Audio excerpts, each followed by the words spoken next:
এই মুহূর্তে দর্শক বন্ধুগণ আপনারা দেখছেন টিভি সকাল ইউটিউব চ্যানেল। আমাদের চ্যানেলটি ভালো লাগলে অবশ্যই সাবস্ক্রাইব করে শেয়ার করবেন ভিডিওটি। উত্তরবঙ্গে 54টি আসন বিধানসভা, কিন্তু ম্যাজিক ফিগারে বলছে কে এগিয়ে থাকবে। আমরা শুধু উত্তরবঙ্গটায় তুলে ধরি, 40টি আসনে এগিয়ে থাকতে পারে ভারতীয় জনতা পার্টি, গেরুয়া ঝড় বিজেপির সম্ভবত। কেননা উত্তরবঙ্গে দক্ষিণবঙ্গের চাইতে উত্তরবঙ্গে বিজেপি একটা ভালো বাজিমাত করবে উত্তরবঙ্গে। কেননা উত্তরবঙ্গের একাধিক জায়গাতে বিজেপির একটা দাপট আমরা স্পষ্ট করে জানতে পারছি।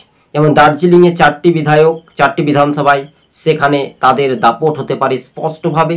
কেননা পাহাড়ি এলাকা, পাহাড়ি অঞ্চল, সেখানেও পাহাড় বা সমতলে সেখানে বিজেপির একটা দাপট হতে পারে। কিন্তু রাজ্যের শাসক দলের আসন কিন্তু 2026-এর বিধানসভা নির্বাচনে কমতে পারে, যা বিভিন্ন রাজনৈতিক মহল বা বিভিন্ন ভোটারদের কাছ থেকে আমরা শুনতে পাচ্ছি। উত্তরবঙ্গে চিত্রটা একটু আলাদা। কেননা ত্রিপুরার পাহাড়টা যদি আমরা দেখি, তাহলে পাহাড়ে বিজেপির জোটসঙ্গী মোথা, সেখানেও তাদের কিন্তু একটা দাপট। তেমনি পাহাড় অর্থাৎ দার্জিলিংয়ে বিজেপির একচেটিয়াকে চেটিয়া ভোট পড়বে, কোচবিহার, আমরা সেইগুলো আমরা তুলে ধরছি। কিন্তু উত্তরবঙ্গে বিজেপির একটা ভালো ফলাফল সংকেত হতে পারে। কিছুদিন পূর্বে আপনারা দেখেছিলেন যে সমবায় সমিতির নির্বাচনে বিজেপির একটা জয় হয়েছিল, তাই না? কিন্তু 2026-এ বড় একটা টার্গেট। কিন্তু আমাদের রাজ্যে ভোট হয় কি ধরনের ভোট? মানুষ ভুলে যায়, বলে আমার ছেলে বাইরে কাজ করছে, সরকার আমাদেরকে টাকা দিচ্ছে, লক্ষ্মীর ভান্ডার দিচ্ছে, আবার কি দিদিকেই ভোট দেব। এই ভুল যারা বুঝেই থাকবেন তারা কিন্তু পস্তাতে হবে। কেননা সরকার একটা বদল করা দরকার। একটা না তৃতীয়বার চতুর্থবারের সরকারকে পরিবর্তন করা, একটা হাওয়া চেঞ্জ হতে পারে। তাই উত্তরবঙ্গের থেকে দক্ষিণবঙ্গের চিত্রটা একটু আলাদা।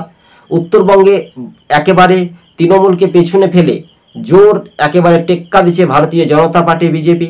সম্ভবত এমনটাই সূত্রের খবর অনুযায়ী। কিন্তু বিজেপির জয়ের একটা বাজিমাত।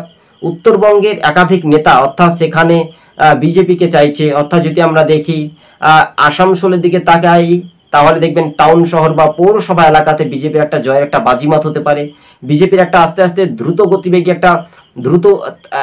গতিবেগ বাড়ছে। তাই 26-এ কিন্তু সরকার পরিবর্তন হবে তো, এটাই প্রশ্ন রাজনৈতিক মহলের কাছে। তবে সর্বশেষ আপনাদের কাছে একটি প্রশ্ন আমরা মনে করে দিচ্ছি। পশ্চিমবঙ্গে ভোট হলে দাদুর ভোট নাতি দেয়, নাতির ভোট ছেলে দেয়, কিন্তু সেই ছেলে বাবার নাম জানে না, সেইটাই। আর ভুয়ো ভোটার যারা মৃত্যু হয়েছে সেই ভোটটাও কিন্তু পশ্চিমবঙ্গে পড়ে। সামনে নির্বাচন, উপনির্বাচন কালীগঞ্জে, সেটাই কি পথ দেখাবে আগামী দিন বিরোধী না শাসক দল?